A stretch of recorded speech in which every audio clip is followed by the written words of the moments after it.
वृंदावन में एक संत थे, वो रोज सोहनी सेवा करते थे, झाड़ू लगाते थे पूरे वृंदावन में। यत्र तत्र जहां उनका मन करता था उसी कॉलोनी का आज पूरी सफाई करते। सुबह 4 बजे से उनका यही भजन था, यही संध्या थी, यही नाम जप था। सोहनी लेते और लेकर के बुहारते पूरे मार्ग को। और हमारी आपकी तरह नहीं जोर जोर से, नहीं, धीमे धीमे। उनके मन में यह भाव था कि वृंदावन श्री प्रिया प्रियतम का ही स्वरूप है, इनके प्रति मैं रोष नहीं करूंगा, धीमे धीमे। और जब बुहारते थे तो अपने नेत्रों से ध्यान पूर्वक ब्रज की रज को देखते थे। कहीं कोई चिन्ह दिख जाए, कहीं किशोरी जी के चरण रज दिख जाए, कहीं ठाकुर जी के चरण दिख जाए। करते करते जब वर्षों बीत गए तो किशोरी जी के मन में भाव आया, हम नित्य रास के लिए वृंदावन में जाते हैं और पूरे वृंदावन को सुव्यवस्थित ये महात्मा करके रखते हैं, और इनकी एक ही अभिलाषा है कि हमारे चरण चिन्ह इनको दिख जाएं। एक दिन किशोरी जी ने उनको अपने चरण चिन्ह का दर्शन कराया। वो चरण चिन्ह देख करके उनके मन में विश्वास हो गया कि हे श्यामा जो चरण चिन्ह है, इसका मतलब चरण भी है, और चरण है तो मतलब आप भी हो। जब चरण चिन्ह तक ले ही आई हो तो आप अपने दर्शन भी करा दो। अब अगली उनकी स्थिति हो गई कि अब चरण चिन्ह नहीं, अब तो प्रत्यक्ष किशोरी जी को देखना है। लेकिन हमारे ब्रज की एक परंपरा है कि जब तक किशोरी जी की सखियां अनुमति नहीं देंगी ना, तब तक किशोरी जी के दर्शन नहीं हो सकते। इसलिए ललिता जी को मनाओ, विशाखा जी को मनाओ, यमुना जी को मनाओ, गोपेश्वर महादेव को मनाओ। सखियां जब रीझ जाएंगी तब किशोरी जी से मिलना होगा। वृंदावन रस अलग है। अभी हम 15 तारीख से जो कथा करने वाले हैं वो वृंदावन रस के ही ऊपर है। 15 से लेकर के 18 अप्रैल तक गांधी धाम कच्छ गुजरात में, जहां पर वृंदावन रसामृत पद लिखा गया, वहां उस कथा को आप लाइव सुनना। उसमें वृंदावन रस की ज्यादा चर्चा करेंगे। तो जब तक ललिता विशाखा आदि सखियां अनुमति नहीं देती तब तक किशोरी जी के दर्शन नहीं होते। लेकिन किशोरी जी तो चाहती हैं कि उनको दर्शन दें। तो एक दिन किशोरी जी ने रास करते करते अपना नूपुर वहीं छोड़ दिया, और नूपुर छोड़ करके किशोरी जी निकुंज में चली गई। आप सुबह सुबह जब सोहनी करने आए तो आपको वो नूपुर मिला, और नूपुर देख करके वो आनंदित हो गए। इतना सुंदर नूपुर, ऐसी सुंदर उसकी कलाकृति, इतना हल्का उसका वजन, इतना सुंदर उसका स्वरूप।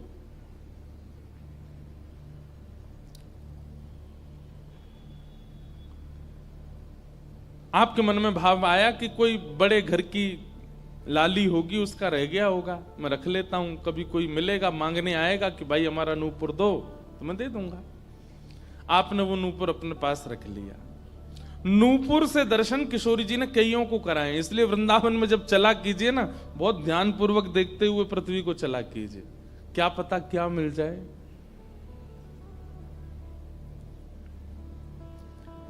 सूरदास जी को भी नूपुर से ही दर्शन हुए किशोरी जी के, और आज इन महापुरुष को भी हो रहे हैं। मुझे नाम स्मृति में नहीं आ रहा है, शायद संभवतः श्याम चरण दास जी नाम था।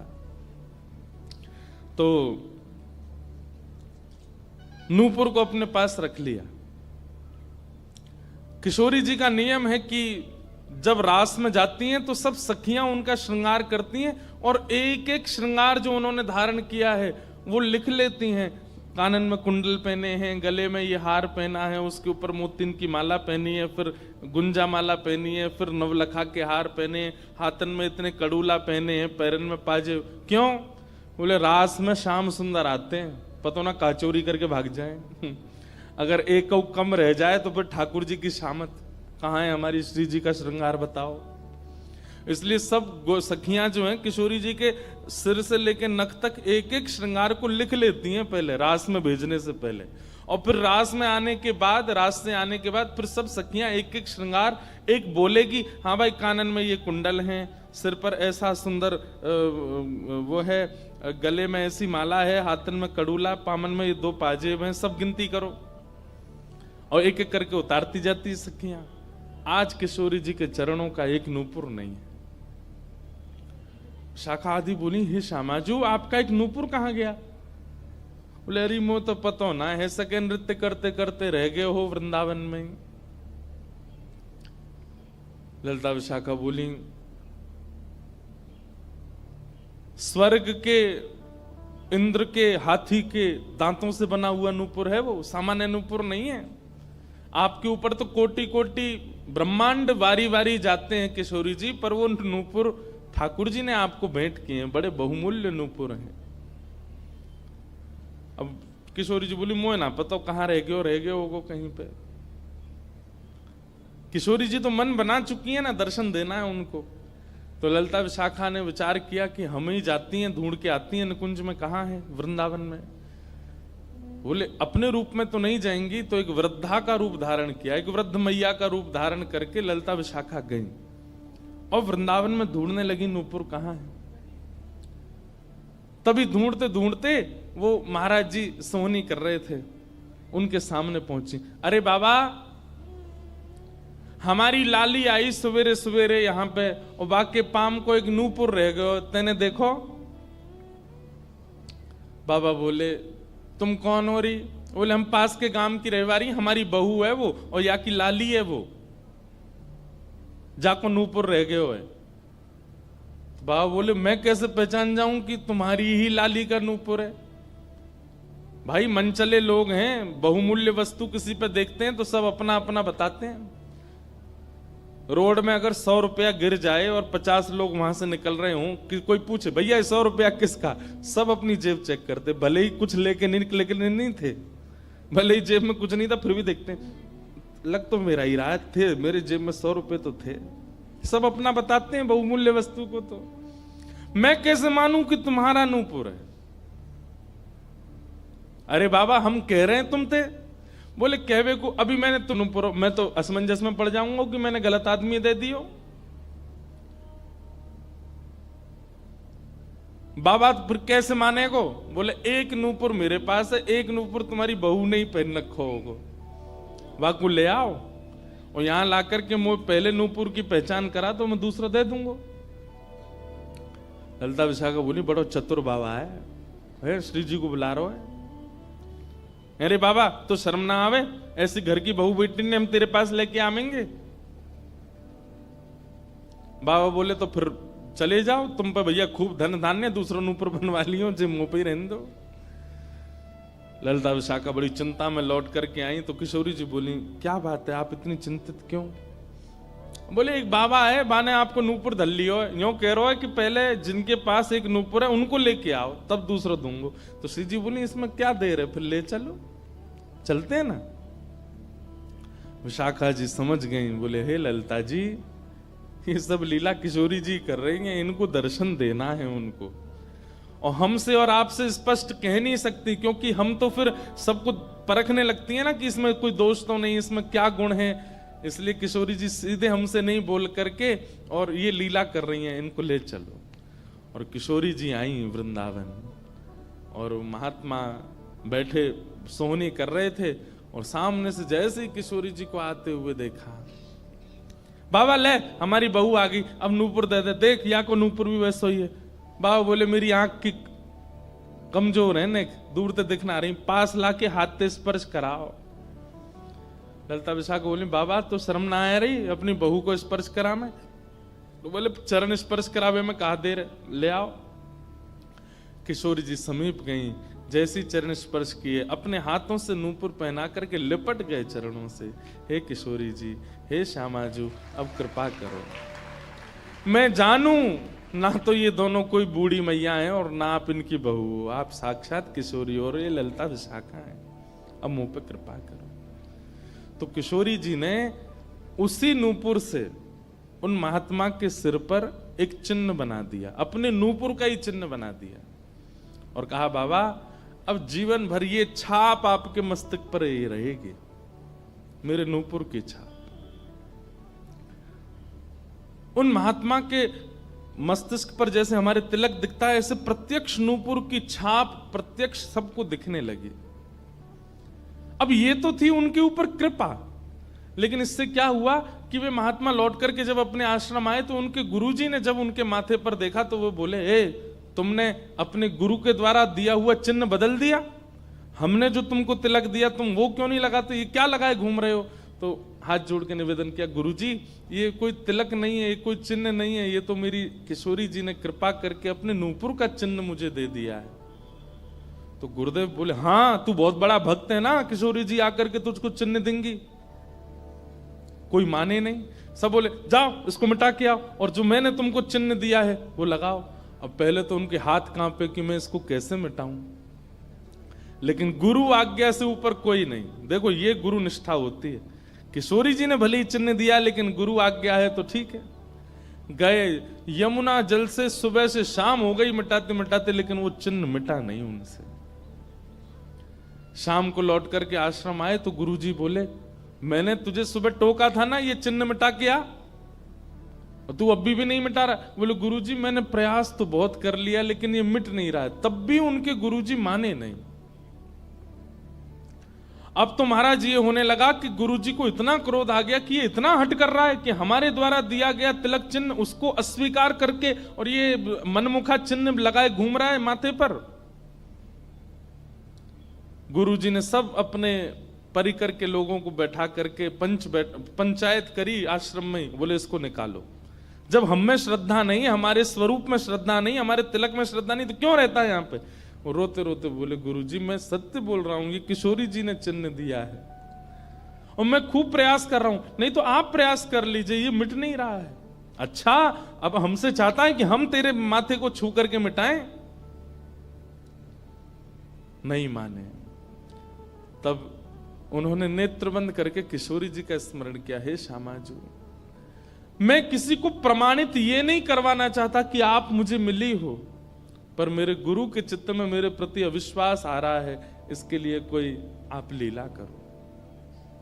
तो भगवान के सखा श्री सुबल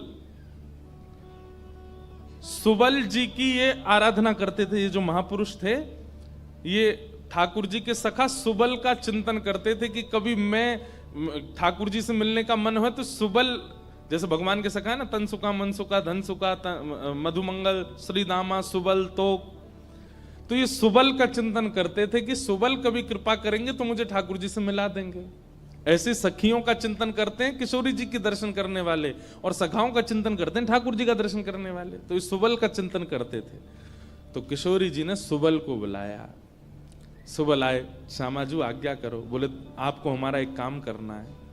एक महात्मा पर हमने कृपा करके उसको अपने नूपुर का चिन्ह दिया है और उनके गुरुदेव को विश्वास नहीं हो रहा कि ये चिन्ह हमने दिया है, इसलिए वो आपकी आराधना करते हैं, आपको बहुत बचते हैं। आप जाकर के हमारी तरफ से ये प्रमाण दे दो कि हमने चिन्ह दिया, क्योंकि उस सभा में कई लोग ऐसे हैं जिनको मेरे दर्शन का अधिकार नहीं है और मैं तो जाना चाहती हूं पर ये ललिता विशाखा मुझे जाने नहीं देंगी, इसलिए आप जाकर के वहां प्रमाणित कर दो कि ये चिन्ह मैंने दिया है। तब भगवान के सखा सुबल साक्षात उस आश्रम में प्रकट हो गए और प्रकट होकर के जैसे देखा दिव्य देह, दिव्य तनु, दिव्य तेज निकल रहा है, सबने प्रणाम किया। बोले कि ये आपका परिचय। बोले मैं भगवान का सखा सुबल हूं। देख करके सबने बोले आप कैसे आए। बोले हे गुरुदेव आप अपने शिष्य पर इतने रोष कर रहे हो, ये चिन्ह ये किशोरी जी ने ही इनके माथे पर पधराया है, आप इनके ऊपर नाराज मत हो। अब सुबल प्रमाणित करके चले गए। अब क्या हुआ, गुरु जी को आत्मग्लानि होने लगी। बोले मैं गुरु हूं और मेरे चेला को ठाकुर जी मिल गए, श्री जी मिल गई और मुझे विश्वास नहीं हुआ। तब गुरु जी ने अपने गुरुजनों को, अपने श्रेष्ठ जनों से जाकर के कहा कि मुझसे अपराध बना है। ठीक है, गुरु शिष्य के ऊपर क्रोध कर सकता है, उसका कोई दंड नहीं होता, पर किशोरी जी के द्वारा कृपा की गई, मैंने उस पर प्रश्न चिन्ह उठा दिया, इसका तो मुझे दंड मिलना चाहिए। तब सब रसिक जनों ने विचार किया। बोले इसका क्या दंड दें। तो बोले आप एक काम कीजिए, दंडोत्सव कीजिए। दंडोत्सव। बोले दंडोत्सव में क्या करना है। बोले आज तक जितनी तुम्हारे पास जमा पूंजी है सब संतों की, भक्तों की सेवा में लगा करके और आनंद से सुंदर भंडारा करो, सुंदर नाम संकीर्तन करो, सुंदर अपने घर पर एक उत्सव रखो और उसमें जितने महापुरुष आए सबको दंडवत प्रणाम करते करते सबसे क्षमा मांगो और फिर जब सब तुम्हारा धन संपत्ति अब तक जितनी कमाई वो सब संतों की सेवा में लग जाए, फिर उन संतों से कृपा प्रसादी मांगो कि आप सब मुझे क्षमा कर दो। इस प्रकार से दंडोत्सव करो। तो जिन्होंने ये भाव कहा है उनको ये दंडोत्सव करना है। दंडोत्सव मतलब अब पूरे जीवन की जमा पूंजी तो खर्च नहीं कर पाओगे, पर हां पिछले 3-4 साल में जो जमा कर रखा है प्रयास करो उससे। पंढरपुर में वारी जाती हैं, हमें भैया बता रहे थे अपने जो जिनके साथ हम घूम रहे थे कल, कि यहाँ वारी जाती है, यहीं से जाती है श्री पंडरीनाथ भगवान की वारी में इतने सारे वैष्णव जाते हैं, उनकी सेवा में लगा दो। वृंदावन जाके कुछ लगाया हो, पंढरपुर में लगा दो, गोवर्धन में लगा दो, और सुंदर अपने घर पर एक ठाकुर जी का उत्सव करके किसी श्रेष्ठ को वृंदावन से बुला करके उनका सुंदर संकीर्तन करवाओ, कथा करवाओ, 2-3 दिन का ही कोई उत्सव रखो। इस प्रकार से अपनी वो जमा पूंजी संत वैष्णवों की सेवा में खर्च करके भंडारा करा के जितनों से मिलो सबसे क्षमा मांगो। वारी निकलती है आषाढ़ी एकादशी पर, इतने सारे वैष्णव जाते हैं पंढरपुर दर्शन करने, मार्ग पे खड़े होकर सबको शरबत पिलाओ और जो जो शरबत पिए उससे क्षमा मांगो, मुझे क्षमा कर दो, मुझसे अपराध बना है, मैंने कंठी पहनने के बाद भी मांस का सेवन किया, मैंने मद्य का सेवन किया, मैंने ऐसा किया, ये क्षमा मांगो। असंख्य भक्त एक साथ जब आपको क्षमा करेंगे तब आपका ये अपराध पूर्ण होगा। इसी को कहते हैं दंडोत्सव। तो फिर कथा पूरी करें। वो महाराज जी को सब लोगों ने कहा तुम दंडोत्सव करो, तो उन्होंने कहा ठीक है, मैं अगले 7 दिन के लिए दंडोत्सव करूंगा। ब्रज में जितने भी संत आवेंगे ब्रज की सीमा पर खड़े होकर के सबको माला पहना करके सबको सत्कार के साथ लाया जाए। आश्रम में उनकी रहने की सुंदर व्यवस्था, प्रसाद की व्यवस्था, और नाम संकीर्तन अखंड चले 24 घंटा 7 दिन तक, और खूब भंडारा चले, और जितने महापुरुष आए सबसे क्षमा मांगनी।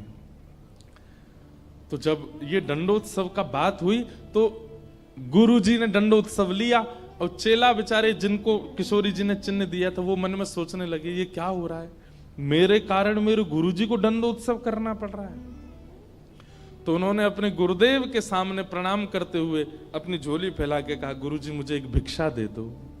तो क्या चाहिए?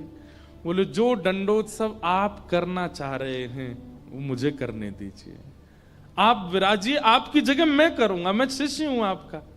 तो बोले नहीं नहीं, अपराध हमने किया तो तुम क्यों करोगे? बोले गुरुजी बस यही कृपा चाहिए। तब बड़े संतों ने मिलकर के सबने कहा कि भाई देखो शिष्य कर सकता है, अगर इनकी इच्छा है तो ये करने दो। तो फिर गुरुजी का दंडोत्सव उन्होंने ही किया जिनको चिन्ह किशोरी जी ने प्रदान किया था, दंडोत्सव मनाया।